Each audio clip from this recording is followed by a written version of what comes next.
Dr. Wu. That was an excellent and very thorough review, and it's always a really popular topic at our symposium every year. So we're going to move on with our last speaker. We're on time, and I can see that everybody has stayed for this whole afternoon. So thank you so much for everyone for hanging in there. Dr. Havelock is our next speaker. He's one of the co-directors and co-founders here at PCRM. Dr. Havelock did his residency in obstetrics and gynecology at the University of Alberta, and then he did a 3-year American Board Certified Fellowship in Reproductive Endocrinology at the University of Texas Southwestern in Dallas. Now he is Royal College certified in obstetrics and gynecology and board certified in obstetrics and gynecology and reproductive endocrinology and fertility in the USA. Dr. Havelock is a clinical assistant professor at the University of British Columbia, and he was the subspecialty residency program director for gynecologic reproductive endocrinology and infertility at UBC, and I had the pleasure of having him as my program director. So we're going to go ahead and start his presentation. I'm just going to share my screen here.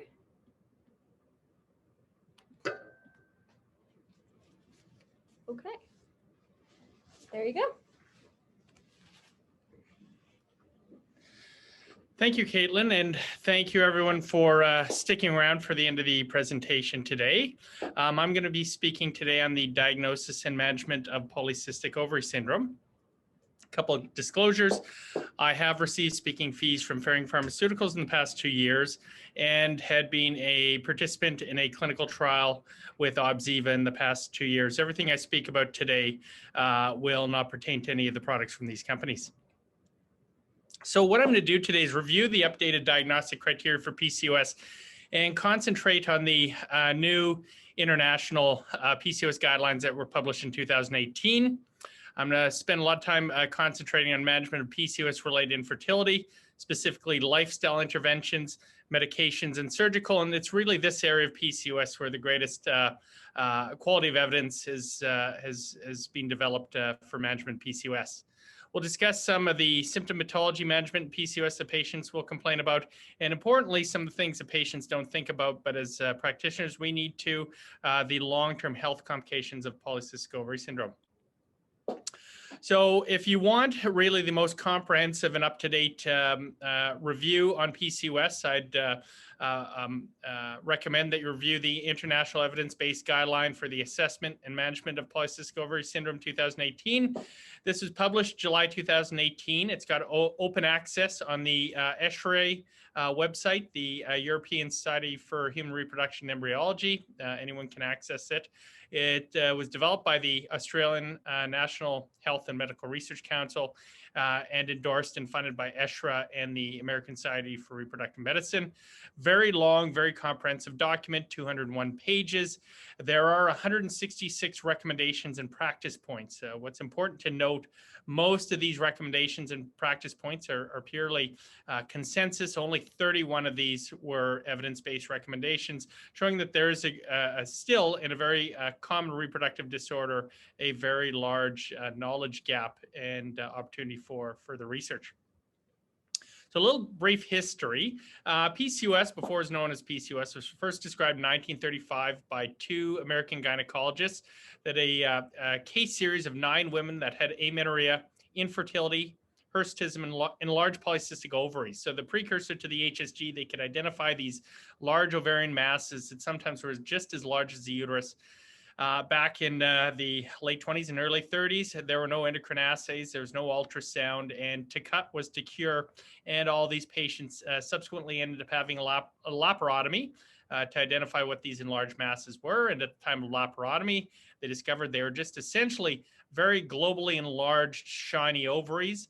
And without understanding what the pathology was, these surgeons took large wedge resections from the ovaries to send them to the pathologist to do histology to try to determine what was wrong. And at the time, they found that there were large follicles in these histologic sections, theca and stroma hypertrophy, and so they were found to be benign. But what was interesting when this was done, that all of the 9 women that were previously amenorrheic started to ovulate, and 7 of the women were trying to get pregnant. 5 of those 7 women subsequently conceived in a short period of time.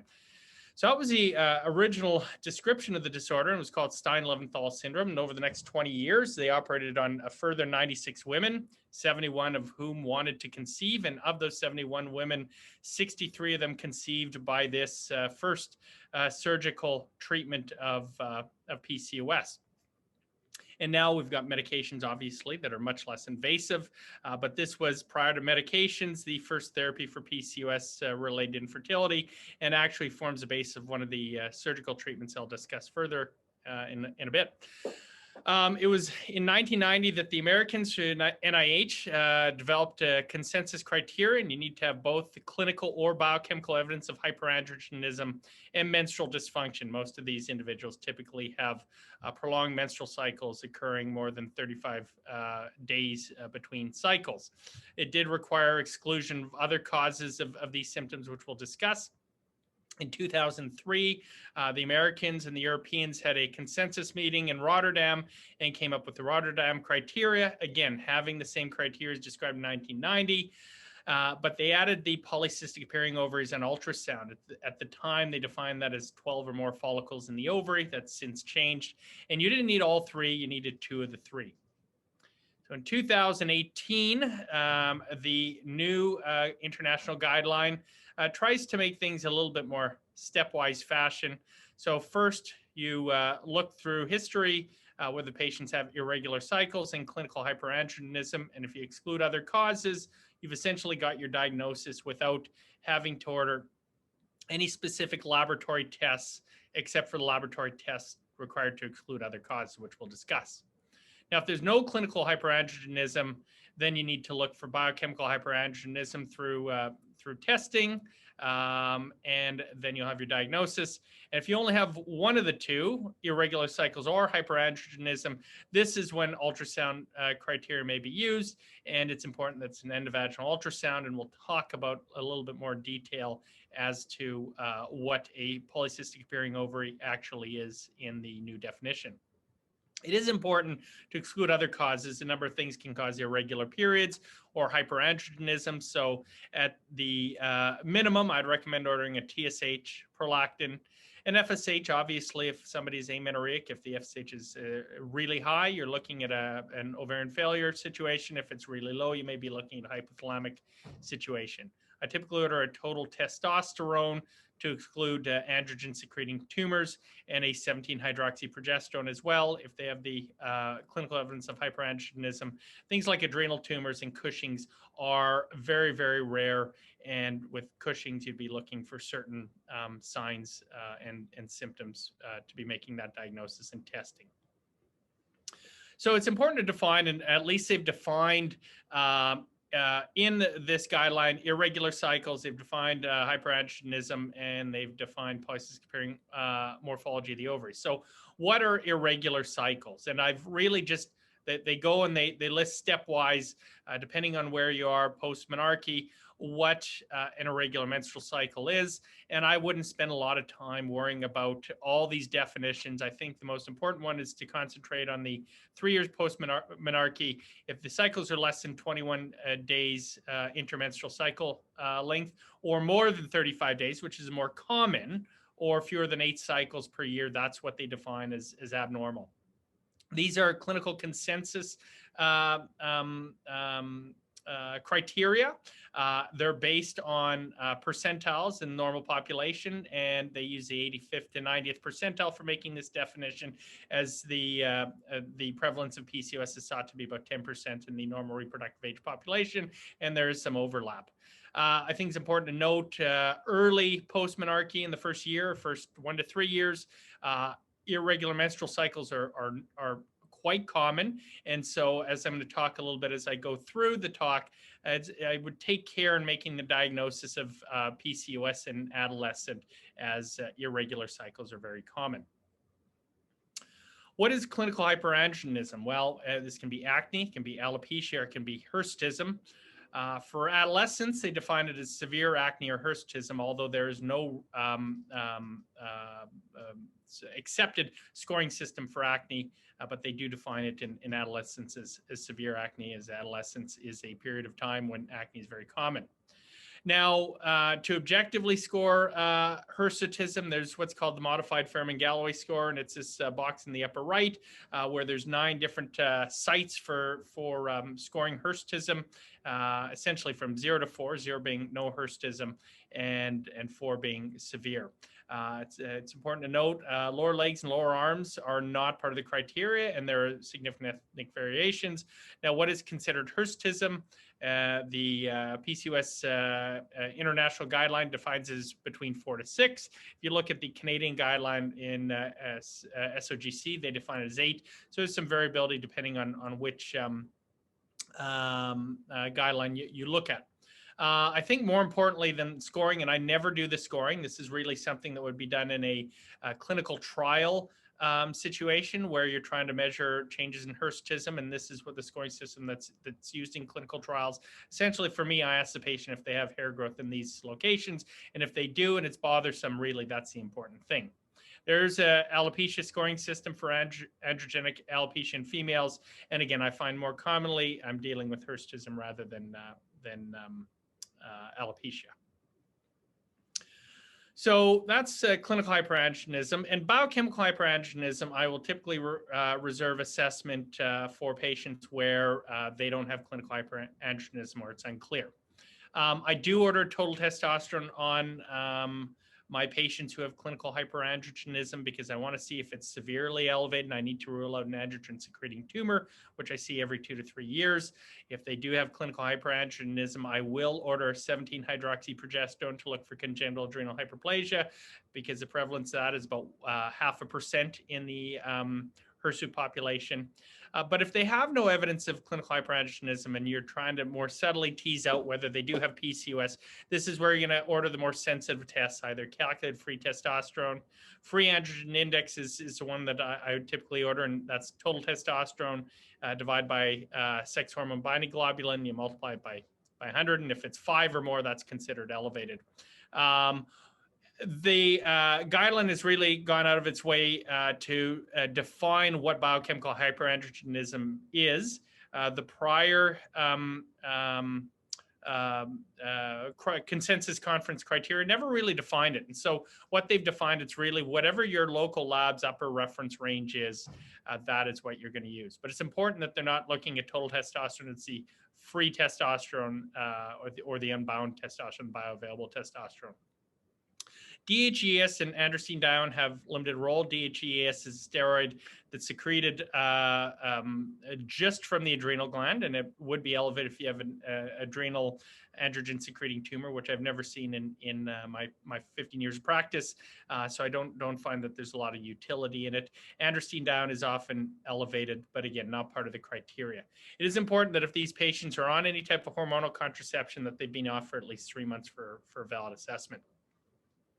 And finally, what is a polycystic ovary? You may get the ultrasound reports from the radiology clinics, and sometimes they will make the comment that it's polycystic appearing ovary, but they won't completely describe the criteria that meets that definition.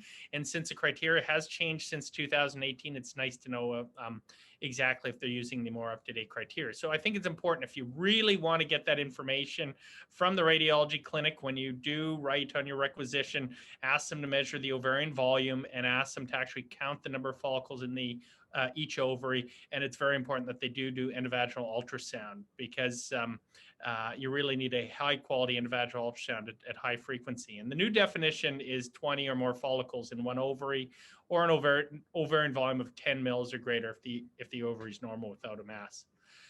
Another important feature in this, again, for adolescents, there's a lot of overlap between a normal in the adolescent population and PCOS. A lot of adolescents, if they were to have an ultrasound, will have 20 or more follicles in an ovary, or an ovary above 10 mLs. And so again, it's important that we don't use this criteria for adolescents until they're 8 years post-menarche. Adolescence is a time, again, of irregular periods, acne, and yes, a lot of follicles in the ovary.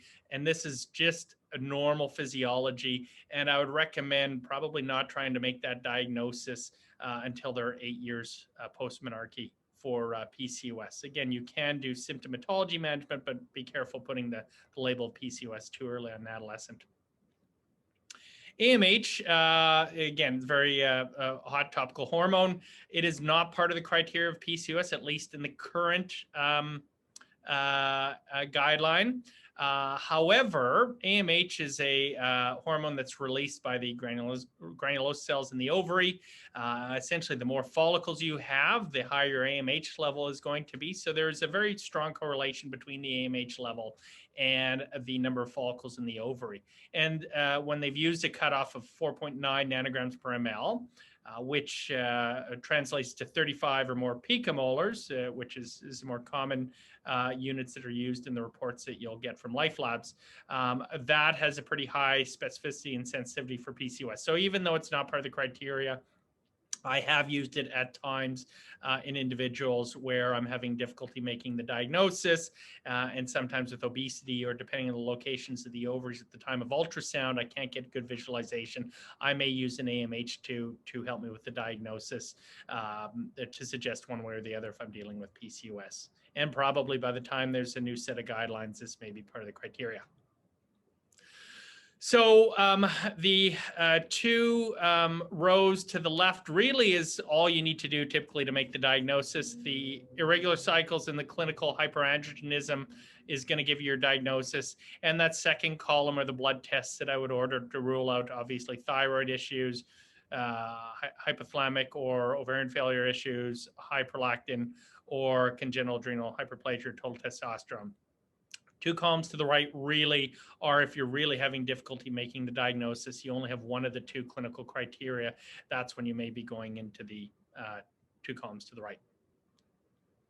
So making the diagnosis, take-home points, is helpful but not critical. And again, I don't know that you have to really remember the definitions of irregular cycles or hirsutism.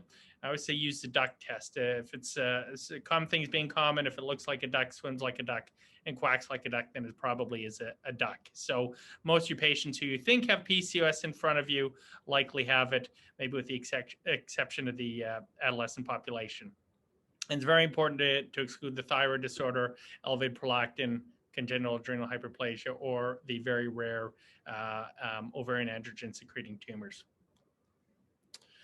So that's diagnosis. Intervention. So we're going to talk in a little bit, and I'll show you the chart, the graph in the new document guideline showing the stepwise fashion for treatment for PCOS patients. But lifestyle interventions are the first step of intervention for this population. But 3/4 of PCOS patients are obese. It's important that healthy lifestyle behaviors are engaged in with healthy eating and regular physical activity for PCOS patients, especially obese PCOS patients. And what are we looking for? We're trying to target a 5 to 10% weight loss in those with excess weight, and try to aim to do this in 6 months. So my very obese patients, I'll have them follow up every 3 months or so to see how they're doing with respect to the weight loss, and make sure they're on the right track. Again, we need to make sure that these goals are SMART, which is specific, measurable, achievable, realistic, and timely. Well, there's nothing more measurable than the weight. Specific, 5 to 10%. Achievable, hopefully 5 to 10% is achievable. And timely, again, you really want to be looking at 6 months. So what should we recommend? Well, there is no evidence for specific diet resulting in greater weight loss over another. Diets come and go, diet fads come and go. I know keto diet seems to be the fad diet of the day. I think whatever is going to work for somebody and whatever works is the diet that they should be on.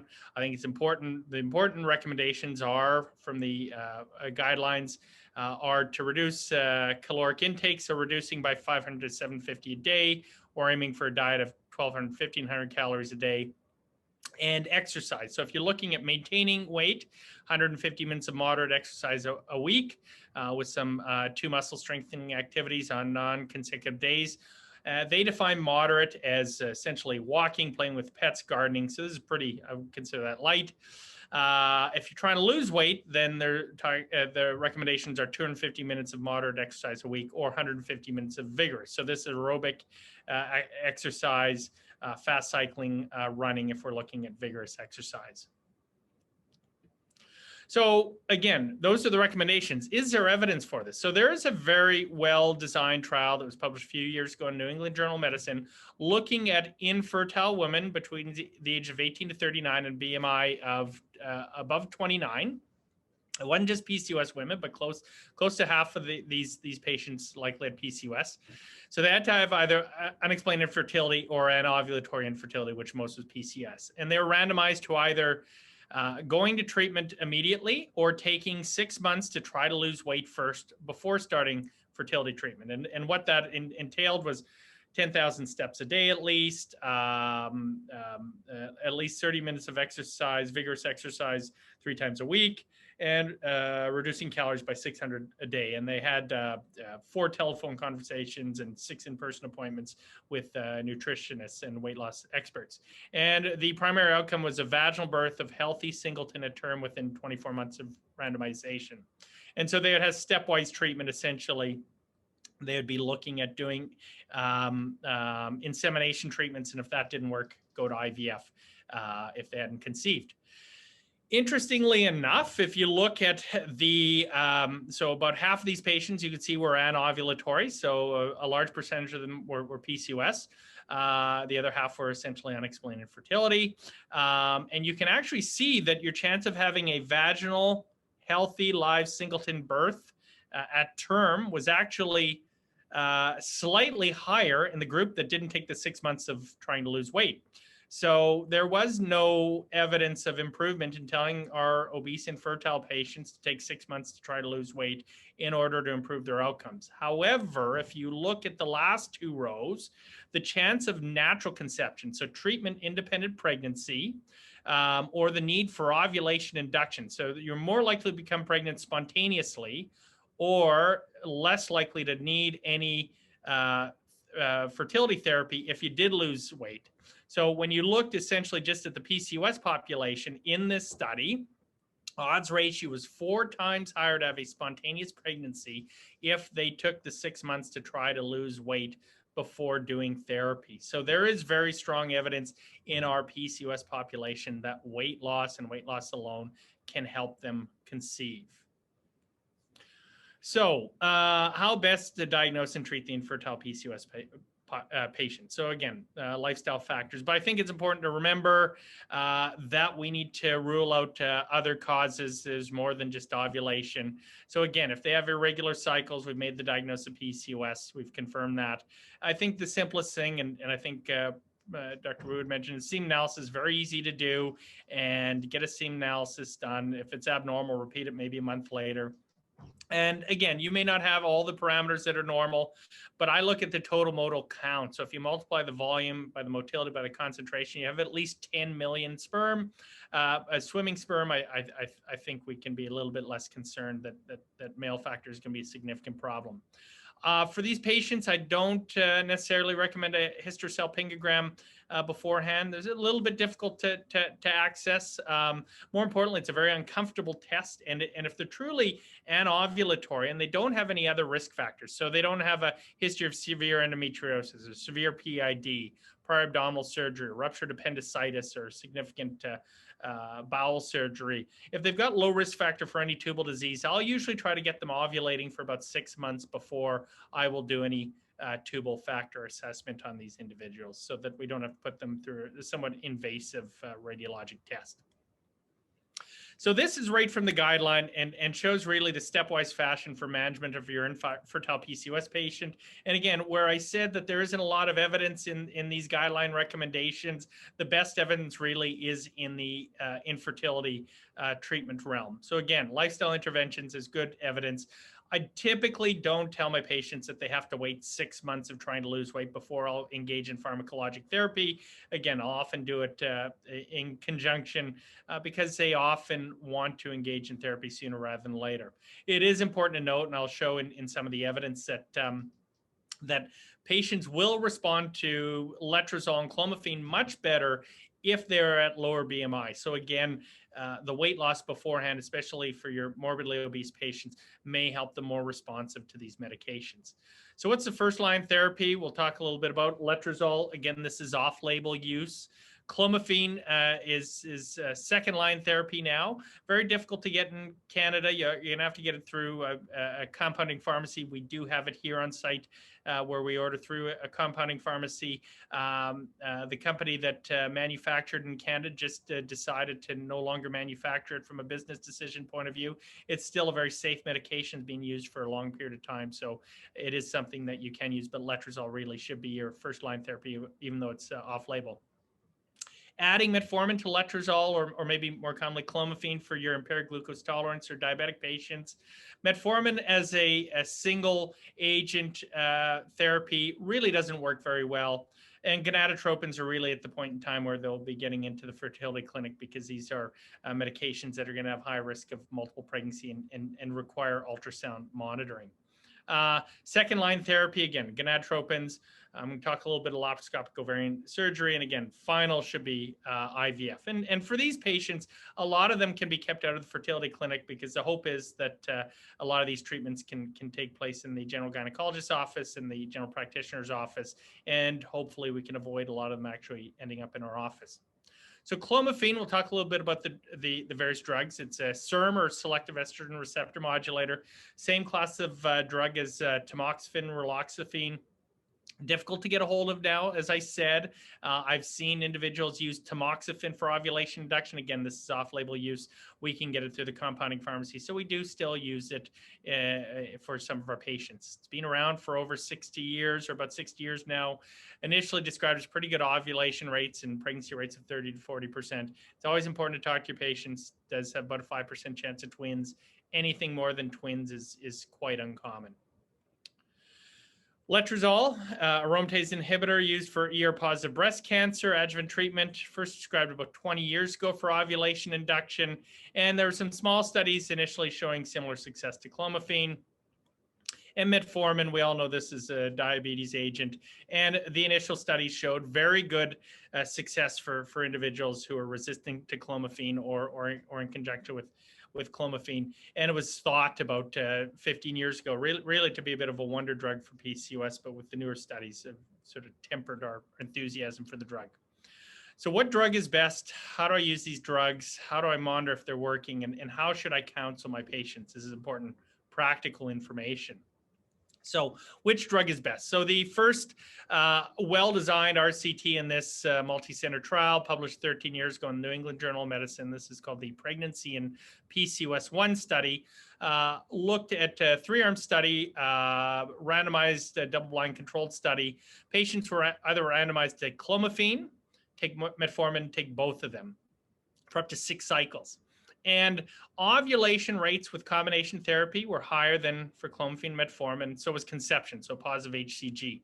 However, when we got to pregnancy and live birth rates, they were no different, not statistically different between combination therapy and live birth rates. 27% if you took both drugs, 23% if you took the clomiphene alone. Metformin underperformed both groups in every category. And really, it was this study that showed metformin as a standalone agent for ovulation induction. It was really not effective. So clomiphene or both were really the options to look at. Twin rates were about 3 to 4%, and there were no twins in the metformin population. So this really showed that metformin as a single agent really isn't all that effective. And the only time I typically use metformin in these patients is if they have impaired glucose tolerance or diabetes. But other than that, I rarely use it. So the next question was, what's better, clomiphene or letrozole? And the lead author of the study spoke at the Resident Research Day a few years ago, discussed the importance of doing well-designed trials. And he thought, when we go into a trial, we really don't know the answer. That's why we're doing the research. But we all have our thoughts and assumptions and opinions. And he thought actually he was going to find that clomiphene was a better drug. And what the trial did show after 5 cycles of randomized either clomiphene or letrozole in the PCOS population, they are more likely to ovulate on letrozole, more likely to conceive on letrozole, and more likely to have a live birth, 28% versus 19%. twin rates were about 4 to 7%, not really different each arm. So it was really in 2014 where it was really definitive that letrozole is a much better drug in this patient population. These pregnancy and ovulation rates were a little bit lower than previously reported studies. It was important to note in both the studies, the average BMI was 35. This was an American multi-center trial. And what they did show, if you stratified by BMI, if your BMI was under 30, you're much more likely to conceive than if it was above 30, especially above 40. When we had a BMI above 40, pregnancy rates were about half of what they were under 30. So these drugs just don't work as well in the morbidly obese population. Most important, another important factor, there was some concern a number of years ago that letrozole may be more prone to birth defects, and this study showed that there's no difference in birth defects in the two groups. But again, it is still off-label use, but it's a drug that we do use. So how do we use it? Again, letrozole comes in 2.5 milligram tablets, clomiphene 50 milligram tablets. The good thing to note is that it's used the same. You use it for 5 days, once a day, starting on the 3rd day of the menstrual cycle. A lot of these patients are amenorrheic, so inducing a menstrual cycle with Prometrium or Provera will give them a menstrual cycle, and then you can give them the dates and when they need to start. You stay at the dose that makes them ovulate. So if they've got a regular menstrual cycle after this, or if you do a day 21 to 23 progesterone, it's above 10 nanomolars, you'll be happy that it's working. Anytime the periods go away on it or the progesterone level's low, then you're going to bump up to 2 pills a day. If that doesn't cause them to ovulate, you'll go bump them up to 3 pills a day. And really, if they're not ovulating after 3 tablets a day of either of the medications, we call them essentially Clomid or letrozole resistant. They probably need to be referred on to a fertility specialist at that point in time. Practical points. We have a handout for our patients that we give them to tell them what to do, tell them when to have intercourse, and how to monitor for ovulation. So ovulation predictor kits work pretty good. They do have a false positive rate, so they're not perfect. Best time to have intercourse is typically the day that the kit is positive, or which is the day before ovulation. If they don't want to use kits and they have intercourse frequently, then every other day between cycle day 10 to 20 is what I typically recommend. People ask, is there such a thing as too much intercourse? No, but there is such a thing as not enough. So if it's every 3 days, that might not be enough, and definitely every 4 days, you're really going to significantly reduce your chance of conceiving. Always important to talk to them about the multiple pregnancy risk. Again, anything more than twins is rare, although there is a case report in Canada of sextuplets on a letrozole, but I've never seen anything more than twins. So when do you need to refer the patient to fertility specialist? Poor sperm parameters, so less than 10 million swimming sperm. They haven't gotten pregnant after 6 ovulatory cycles. If there's any evidence of tubal disease, then it's important that they see an OB/GYN or fertility specialist. Another reason, again, if you've gotten to that maximum dose of medication and they haven't ovulated, then they should be referred on, and then we look at potentially possibly adding metformin. Ovarian drilling, which I'll talk about, and 2 things that really need to be done in the fertility clinic, gonadotropins and IVF, which I won't get into. Ovarian drilling, so really this is the updated version of the ovarian wedge resection. When clomiphene came on the scene, there's really no need to be doing invasive laparotomies and wedge resections of the ovary, which are going to cause scarring, pelvic adhesions, and reductions in ovarian reserve. However, there are simpler, less invasive treatments, and this is laparoscopic ovarian drilling. So it's a very simple procedure for the generalists. Essentially, it's a laparoscopy. You need to have a straight monopolar needle, and you coagulate somewhere between 6 to 8 holes per ovary. It gets to a depth of about 3 to 4 millimeters. You do it about 40 watts of power. And how does this work? What is the mechanism of action? We don't know for sure, but what the theory is the ovary, again, the ovary produces high levels of androgens and PCOS, and it's this intra-ovarian androgen environment that causes follicular arrest and the lack of follicular maturation and ovulation. And by reducing this intra-ovarian androgen load, and again, by the less invasive method of just burning the theca with these holes, it often will induce ovulation after. So typically 4 to 6 weeks after surgery, I'll put them back on letrozole and clomiphene. Most of the time they'll start ovulating. And when they compared this head to head with gonadotropins or the injectable drugs, they found after a year, the live birth rates were the same, but there was a much, much, much lower multiple pregnancy rate doing the drilling and going back on the oral medications for individuals who were resistant to it in the first place. So the nice thing about it, lower multiple pregnancy rates, laparoscopy is free. These gonadotropin drugs, if you don't have drug coverage, can run you $1,000 to $2,500 a month. So it is a great option for that small subset of patients who don't ovulate on clomiphene or letrozole. So that's a summary of the fertility management. I'm gonna, in the last few slides, talk about symptomatology management, long-term health complications. So symptomatology management, things that these patients will complain about: irregular menstrual cycles. They're not, you can't predict them. Often they'll get intermenstrual bleeding between these very long cycles. And this is very bothersome. And the other thing I'll see my non-fertility PCOS patients complaining about are the hyperandrogenic symptoms, the acne and the hirsutism. And again, just like with endometriosis, what's the most common medication we use? Combined oral contraceptive pill. Metformin might work very modestly for your obese patients with acne. Not really good evidence for hirsutism. Your combined OCP is really going to be your best evidence. And the mechanism of action is the progestin component causes profound LH suppression. LH is a hormone that causes the ovary to produce testosterone. And the estrogen component causes an increase in sex hormone binding globulin production in the liver. That is essentially the sponge for the free-floating testosterone in the serum. And so you get a reduction of free circulating testosterone, reducing your hyperandrogenic symptoms. As well, for the irregular menstrual cycles, you're going to have the regular shedding by having the progestin in the pill. So the pill, again, for the hyperandrogenic symptoms, helps, manages irregular cycles. I'm talking risk reduction of endometrial cancer. So that's one of the long-term health sequelae we're worried about, and you get a significant reduction in endometrial cancer in this population the longer you use it, and it persists even 10 years after you stop using it. It's important to tell your patients that they need to be patient. If their treatment is for acne and hirsutism, you're going to require at least 6 months of therapy to see any changes in that.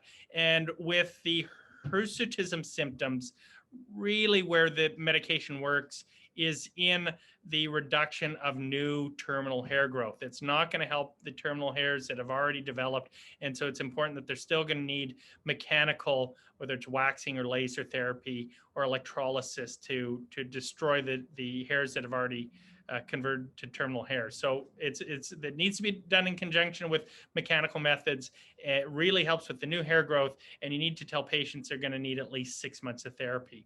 If the pill doesn't work on its own, you can look at adding spironolactone, finasteride, but these are, again, off-label use.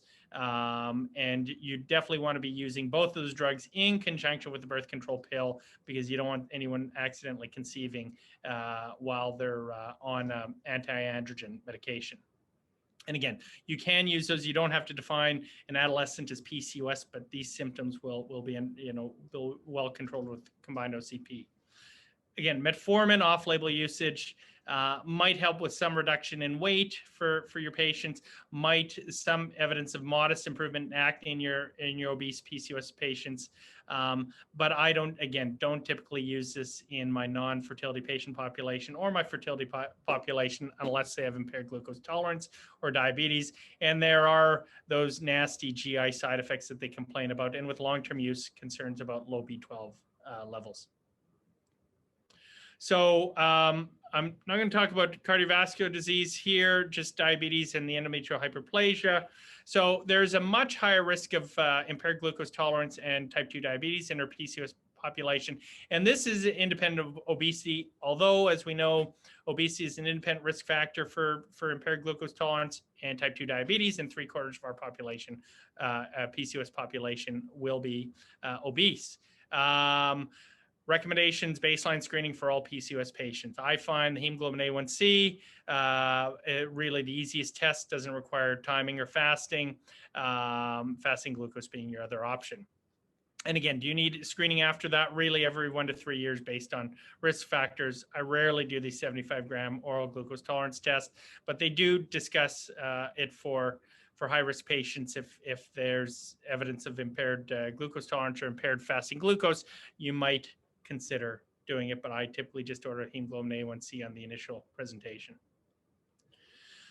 Finally, the one risk factor that very few of our PCOS patients know about, they know about their irregular menstrual cycles, but they don't know that nuisance, bothersome side effect of their disorder can lead to significant long-term problems. And I've seen patients as young as 30 with endometrial cancer in our PCOS population with long-standing unopposed estrogen from their disorder, long-standing irregular cycles. And this is an ultrasound of a patient. Endometrial thickness is almost 3 centimeters, had a hysterosalpingogram showing a very reticular pattern in the uterus and some abnormal pathology at the time of hysteroscopy. And there are some newer studies looking at patients who are resistant to progestins actually resecting those lesions. But your first line therapy for these patients, as I'll talk about in a minute, will be progesterones. Risk factors are for endometrial cancer are the same ones that you often find in your PCOS population: obesity, unopposed estrogen, infertility, hypertension, type 2 diabetes. And there's a lot of overlap between these risk factors and our PCOS population. But we do see a 9% lifetime, absolute lifetime risk of endometrial cancer in this population. So it is very high. It is treatable. First, you need to make the diagnosis, have a low threshold to do an endometrial biopsy if they've had long-standing irregular cycles, a very thickened endometrium, or abnormal vaginal bleeding. What is an irregular cycle? We defined it as greater than 35 days. The recommendations in the guideline are doing the biopsy if it's been more than, if their cycles are typically more than 90 days in between intervals. So if they get 4 or fewer periods a year, it's probably worthwhile doing a biopsy. If they've got the hyperplasia without atypia, they can just use cyclic progesterone or progestins. When they have hyperplasia with atypia, this has a very high risk to proceed on to endometrial cancer, about 30%. So it's very important that they have high-dose progestins. Commonly, we're using Megace at 80 milligrams twice a day, so 160 milligrams a day, at least for 3 months, and then we'll repeat the biopsy. If it's persistent, we'll continue. And if it's persistent at 6 months, then we're referring to the oncologist. And there is some discussion about doing hysteroscopic resection if the lesion is focal. But it's important that they have high-dose progestins if they have atypical hyperplasia. We can treat the patients with endometrial cancer, grade 1 without myometrial invasion as well. But again, the oncologist would be involved in those cases for our premenopausal patients who want to maintain fertility. So final thoughts. Much remains to be understood about the genetics and phenotype of PCOS. You can see a lot of the recommendations are still clinical consensus. And again, PCOS is diagnosis based on consensus that changes every few years when the experts meet in a room. And I want to use a quote from a famous author and physician, Michael Crichton. There's no such thing as consensus science. If it's consensus, it isn't science. If it's science, it isn't consensus, period. And we really have a lot more to understand in this disorder, especially managing the non-fertility problems with this. So thank you for listening, and happy to take questions. All right, let's start with this one. Why is letrozole still off-label, considering its safety profile and efficiency? Many drugs that are approved have less robust data supporting them. Excellent question. I don't know that I can answer it completely. I have a theory why it has been approved. It does have an indication, obviously, for adjuvant treatment of ER-positive breast cancer.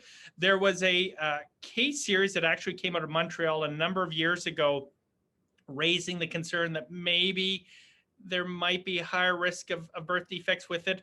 There have been a number of studies, observational studies since then.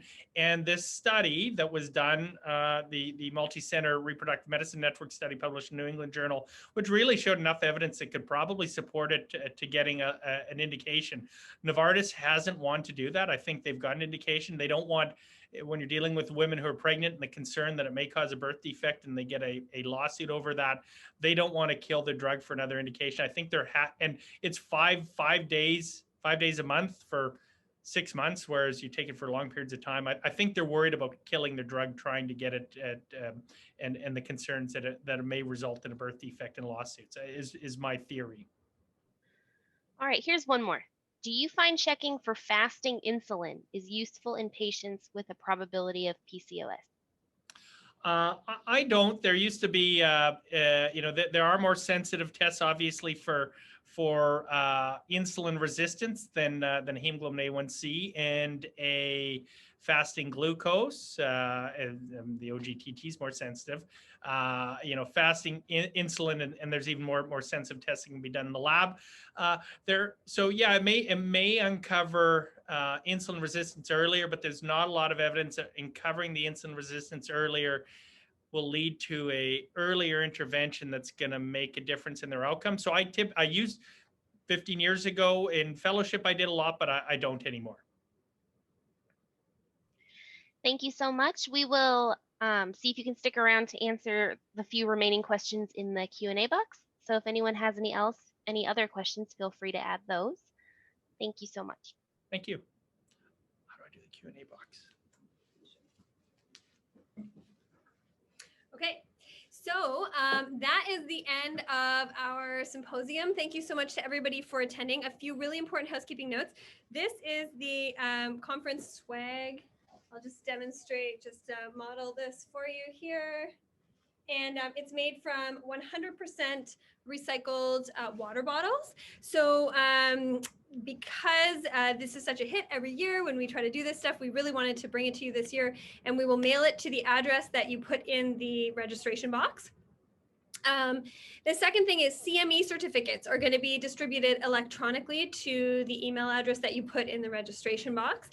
And if you have any questions, please email cme@pacificfertility.ca and we'll do our best to get back to you ASAP.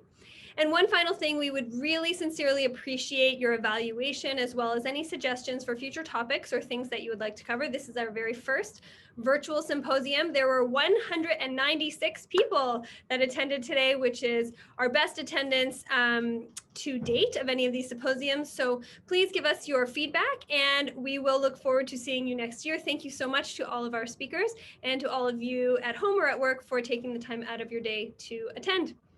See you later.